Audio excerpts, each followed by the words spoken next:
शिव चर्चा में तीनों संस्था का क्या उपयोग जब साहब नहीं है, तो अब जब साहब शरीर में नहीं है तो मुख्यालय रांची जाना क्या जरूरी है?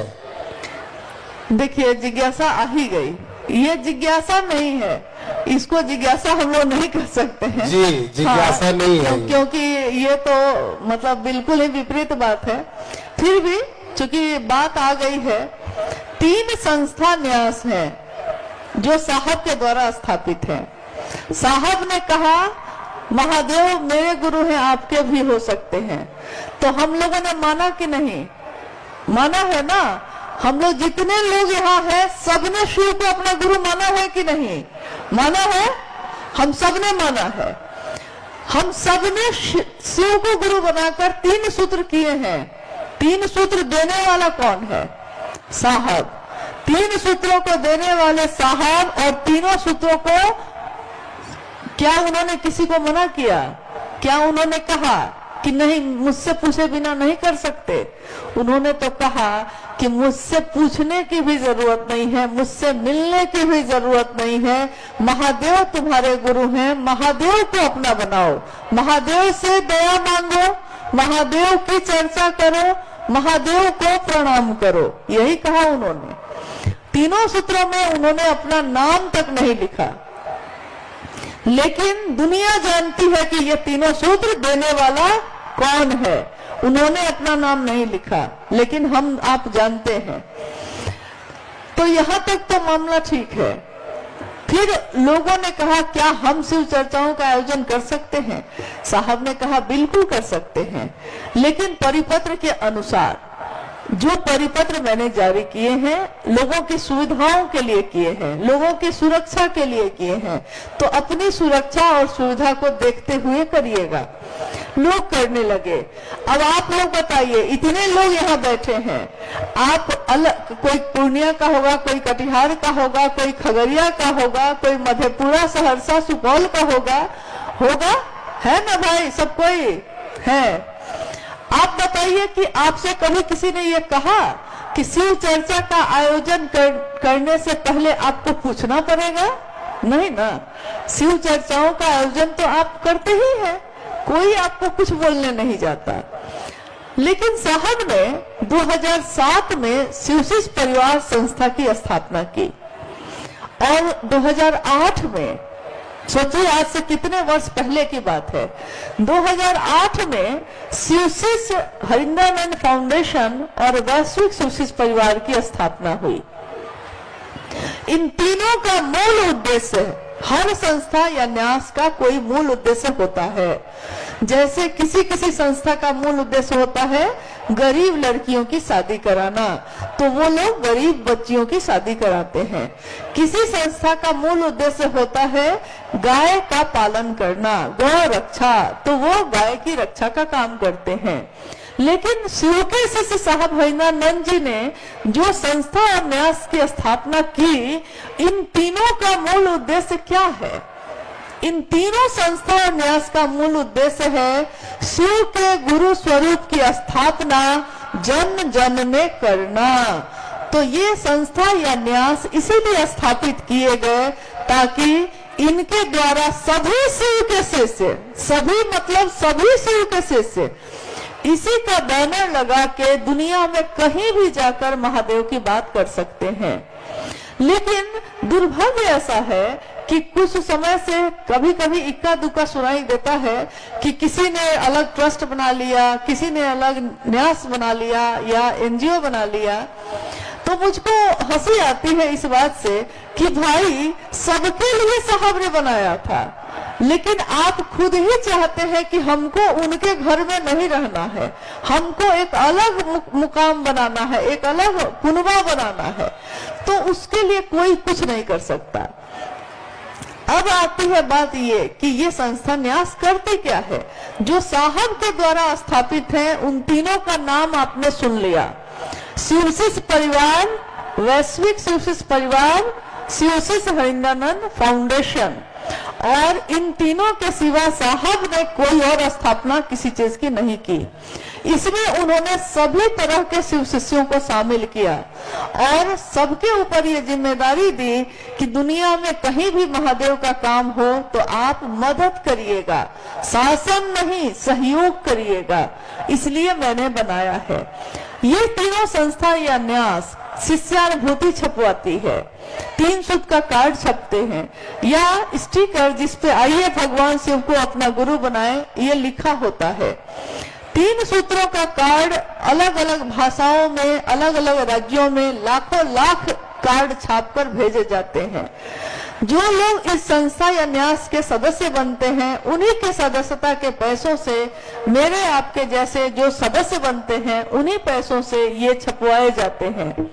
कभी भी कोई भी ऐसा काम जो ईश्वर का हो, जो भगवान का हो, उसमें सबका सहयोग लिया जाता है, चाहे वो 1 रुपए दे, चाहे वो 50 रुपए दे, परंतु ये सहयोग इसलिए लिया जाता है ताकि आपका तन मन और धन तीनों आपके गुरु के काम में लग सके। एक कहानी आती है, एक घटना है। ऋषि धौम्य एक ऋषि हुए। ऋषि धौम्य के बहुत सारे शिष्य थे और उन्हीं शिष्यों में एक नाम था आरोणी। आश्रम की व्यवस्था थी, उस आश्रम में बहुत सारे शिष्य रहते थे। तो एक रात क्या हुई कि बहुत तेज बारिश होने लगी, तेज मूसलाधार बारिश। तो आश्रम की व्यवस्था के लिए, आश्रम में भोजन चल सके इसके लिए आश्रम के कुछ दूरी पे खेत की व्यवस्था थी। खेत में धान गेहूं लगते रहते थे, उन्हीं अनाज से बच्चे जो है उनका भोजन चलता था। मूसलाधार बारिश होने लगी तो ऋषि धौम्य ने अपने शिष्यों से कहा कि बच्चों जरा खेतों पे चले जाओ और देखो तो कि मेर न टूट जाए, मेर नहीं टूटनी चाहिए। देखिए गुरु ने आदेश दिया है, क्या आदेश है ये कि खेत की मेर नहीं टूटनी चाहिए। शिष्य चले गए, रात काफी गहरी होती गई, पानी और तेज होता गया, बारी बारी से सभी शिष्य लौट आए आश्रम में, लेकिन आरोणी नहीं लौटा। तो गुरु अब शिष्य की तलाश करते हैं। पहले शिष्य गुरु की तलाश में है, लेकिन जब शिष्य कहीं भटक जाता है, कहीं फंस जाता है, तो गुरु अब शिष्य की तलाश करते हैं। तो ऋषि धौम्य आरोणी की तलाश में खेतों की तरफ गए। आरोनी आरोनी वो पुकार रहे हैं, कहीं से कोई आवाज नहीं आ रही है। अचानक उन्होंने देखा कि अंधेरी रात में हल्की बिजली की चमक जब आ रही है, उस बिजली की चमक में उन्होंने देखा कि आरोनी खेत की मेड़ पर अपने शरीर को लिटाकर वहीं पे लिटा के पड़ा हुआ है। उसके गुरु दौड़कर बढ़े आगे। उन्होंने कहा, आरोनी क्या कर रहे हो तुम, खेत की मेड़ पे क्या कर रहे हो? आरोनी ने कहा, गुरु आपने आदेश दिया था कि खेत की मेड़ टूटनी नहीं चाहिए, तो मैंने पहले मिट्टी लगा के रोकने की कोशिश की, परंतु जब वो किसी विधि से ना टूटती ही रही, रुक ही नहीं सकी, तो मेरे पास अब मेरा ये शरीर है जो मैंने अपने शरीर को ही लिटा दिया, मेरे पास अब और कुछ भी नहीं था। देखिए, गुरु के आदेश में बल होता है। गुरु के आदेश के कारण मन, तन, धन तीनों हम अर्पित करते हैं। आज भी अपने किए, लेकिन आप अपनों के लिए जब कुछ करते हैं तो आप उसकी गिनती नहीं करते, उसका हिसाब नहीं करते। जो रिश्ते दिल से होते हैं, उन दिल के रिश्तों को दिल से काम किया जाता है, दिमाग के रिश्ते को दिमाग से काम लिया जाता है। दिल के रिश्ते हैं ये, महादेव मेरे हैं, तो मेरा काम, मेरे महादेव का काम कौन करेगा अगर हम ना करेंगे। अब रही बात ये कि साहब अब नहीं है तो संस्था न्यास में हम अब क्यों करें, तो बात ये है कि जब साहब ने स्थापना की थी 2007 और 8 में, उस समय भी साहब को आप पैसे नहीं दे रहे थे, पैसे सदस्यता के या दान के आपने संस्था को दिए थे, साहब के आदेश के अनुसार किया था। आज भी आप साहब के आदेश के अनुसार ही करेंगे और कर रहे हैं। जो करने वाले होते हैं वो प्रश्न नहीं पूछते, और जो प्रश्न पूछते हैं इसका अर्थ है कि उन्होंने कभी कुछ किया ही नहीं है।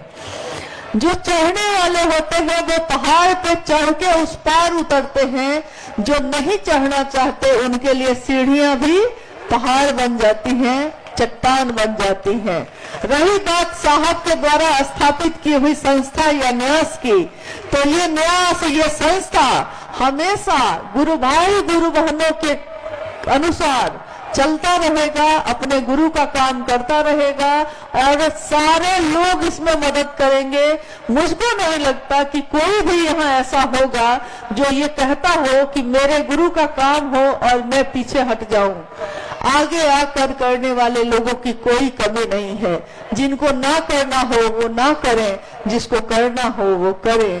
करने वाला किसी से पूछता नहीं। एक करके छोड़ दे, एक कोई करके छोड़ दे। क्या पेज इसी को पूरा कर दे। अच्छा, तो कोई एक कर दीजिए, कोई एक ले लीजिए। एक अंतिम जिज्ञासा और है, और घबराइए मत, आप बहुत देर से बैठे हैं, थोड़ी देर में ही आप भी चले ही जाइएगा, घर ही जाइएगा। लेकिन मुझको तो अभी आगे की बहुत सारी यात्रा पे जाना है, तो लौट के घर ही जाते हैं हम लोग। लेकिन आपसे अनुरोध है कि इस अंतिम जिज्ञासा को भी आप जरूर ध्यान पूर्वक सुनिए।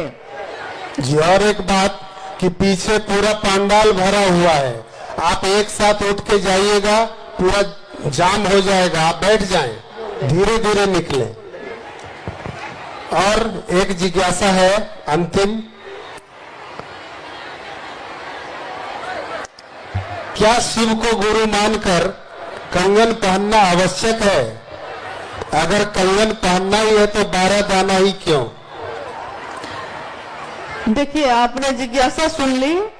क्या शिव को गुरु बनाकर कंगन पहनना जरूरी है? और अगर जरूरी है तो 12 दाने का ही क्यों? पहली बात, पहले प्रश्न का उत्तर ये है कि सहायक क्रिया है, ये शिव का शिष्य बनने में सहायता करती है, शिव को गुरु बनाने में सहायता करता है कंगन पहनना। लेकिन कंगन पहनना अनिवार्य नहीं है। बहुत सारे ऐसे लोग हैं जिनका ऐसा काम है कि वो अपने हाथ से जो काम करते हैं तो कंगन नहीं पहन पाते। तो अगर वो नहीं पहन पाते तो वो शिव शिष्य नहीं होंगे, ऐसा नहीं है। कंगन पहनना अनिवार्य तो नहीं है, परंतु सहायक जरूर है।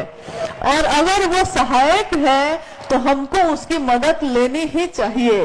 अब रही बात कि 12 दाने का कंगन ही हम क्यों पहने। 1980 के दशक में साहब ने एक दाना का कंगन पहना था, एक रुद्राक्ष के दाने। 1981 के लगभग में उन्होंने अपने मन से ये सोचकर कि महादेव की रुद्रात्मिका शक्ति है, 11 का अंक माना जाता है, तो उन्होंने अपने एक दाने को 11 दाने में कर लिया। अब वो 11 दाने का पहन रहे थे। 1981 की एक घटना है। घटना ये है कि पाटन में, उस समय पाटन पलामू में है, पाटन में साहब रह रहे हैं और एक दिन अपने ड्राइंग रूम में बैठे हैं, अचानक दरवाजे पे दस्तक हुई। दीदी माँ ने दरवाजा खोला तो देखा कि पूरा बिजली गई हुई थी, अंधेरा था, अंदर पेट्रोमैक्स जल रहा था।